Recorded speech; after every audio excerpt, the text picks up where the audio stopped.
बदसूरत बत्तख की कहानी। यदि आप मेरी चैनल में नए हो तो मेरे चैनल को सब्सक्राइब करें, शेयर करें और लाइक करें। धन्यवाद। गर्मियों के दिन थे। शाम के समय एक बत्तख झील के पास ही पेड़ के नीचे अपने अंडे देने के लिए अच्छी जगह ढूंढी थी।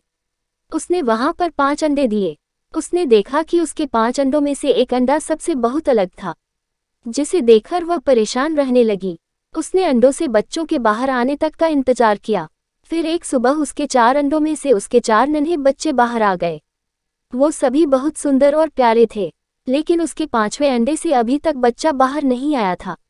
बत्तख ने कहा कि यह 5वें अंडे का बच्चा उसका सबसे सुंदर बच्चा होगा, तभी वह बाहर आने में इतना ज्यादा समय ले रही है। एक सुबह वह 5वां अंडा भी फूट गया। उसमें से एक बदसूरत बत्तख का बच्चा निकला। बत्तख का ये बच्चे अपने बाकी के चारों भाई बहनों से बहुत बड़ा और बदसूरत था। ये देखकर बत्तख माँ बहुत उदास हो गई। उसे उम्मीद थी कि शायद कुछ दिनों बाद वह बदसूरत बत्तख भी अपने भाई बहनों की तरह सुंदर हो जाएगा। कई दिन बीत जाने के बाद भी वह बत्तख बदसूरत ही रहा।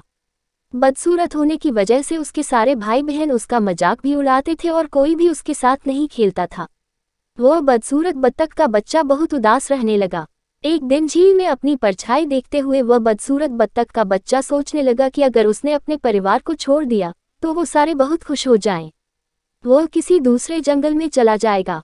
यही सोचकर वह किसी घने जंगल में चला गया। जल्द ही सर्दियों के दिन आ गए। हर तरफ बर्फ की बारिश हो रही थी।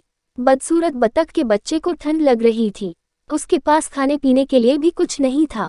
वहां से वह एक बत्तख के परिवार के पास गया। उन्होंने उसे भगा दिया। फिर वो एक मुर्गी के घर गया। मुर्गी ने भी उसे चोंच मारकर भगा दिया। उसी रास्ते में उसे एक कुत्ते ने देखा, लेकिन कुत्ता भी उसे छोड़कर चला गया। बदसूरत बत्तख उदास मन से सोचने लगा कि वह इतना बदसूरत है कि कुत्ता भी उसे नहीं खाना चाहता है। उदास होकर वह बदसूरत बत्तख का बच्चा फिर से जंगल जाने लगा। रास्ते में उसे एक किसान दिखाई दिया। वह किसान उस बदसूरत बत्तख को अपने घर ले गया।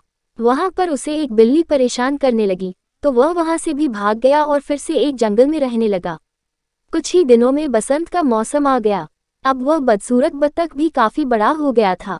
एक दिन वह एक नदी के किनारे टहल रहा था। वहां पर उसने एक सुंदर राजहंसी को देखा, जिससे उसे प्यार हो गया। लेकिन फिर उसे लगा कि वह एक बदसूरत बत्तख है, इसलिए उसे वह राजहंसी कभी नहीं मिलेगी। शर्म से उसने अपना सिर झुका लिया। तभी उसने नदी के पानी में अपनी परछाई देखी और वह हैरान हो गया। उसने देखा अब वह बहुत बड़ा हो गया है और एक सुंदर राजहंस में बदल गया है। उसे यह एहसास हो गया कि वह एक हंस है। तभी अपने बाकी के बत्तख भाई बहनों से काफी अलग था। जल्द ही उस बदसूरत बत्तख से राजहंस बने उस हंस ने हंसनी से शादी कर ली और दोनों खुशी खुशी रहने लगे। कहानी से सीख। सही समय आने पर हर कोई अपनी सही पहचान कर सकता है। तभी वह अपने गुणों को पहचान कर अपने दुखों को दूर कर सकता है। धन्यवाद।